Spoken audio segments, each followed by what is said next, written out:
Mock drill কৰিবলৈ গৈ 5 মিনিটৰ বাবে বন্ধ কৰিছিল অক্সিজেন আৰু যাৰ ফলত মৃত্যুমুখত পৰিছিল 22গৰাকীকৈ ৰোগী। চিকিৎসালয়খনৰ বিৰুদ্ধে এপিডেমিক ডিজিজ এক্টত গোচৰ ৰুজু হৈছে। চিকিৎসালয়খনৰ 55গৰাকী ৰোগীক অন্য স্থানলৈ স্থানান্তৰ কৰা হৈছে।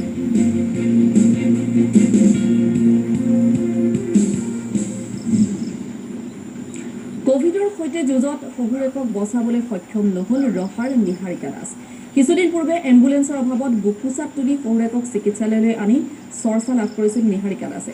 কিন্তু বোৱাৰীকৰ অশেষ প্ৰচেষ্টাৰ পিছতো কোভিড যুঁজত হাৰ মানি চকু মুদিলে ফুলেশ্বৰ দাসে। নিজৰ শহুৰ দেউতাক বচোৱাৰ আপ্ৰাণ চেষ্টা বোৱাৰীৰ। এনেদৰে পিঠিত উঠাই শহুৰক চিকিৎসালয়লৈ নিছিল বোৱাৰী নিহাৰিকাই। কোভিডত আক্ৰান্ত শহুৰক অক্লান্ত শ্ৰমৰ জৰিয়তে কৰিছিল পৰিচৰ্যা।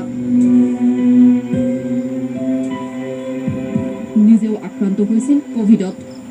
শহুৰৰ বাবে কি কৰা নাছিল বোৱাৰীৰ নিহাৰিকা দাসে।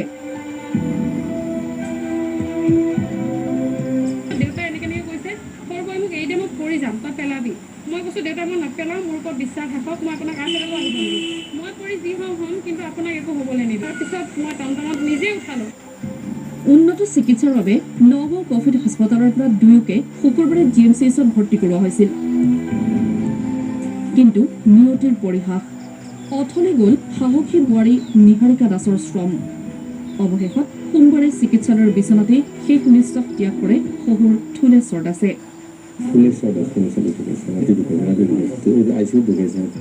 স্বামী কৰ্মসূত্ৰে ঘৰত নথকাৰ বাবে এনেদৰে শহুৰক পৰিচৰ্যা কৰিছিল নিহাৰিকাই।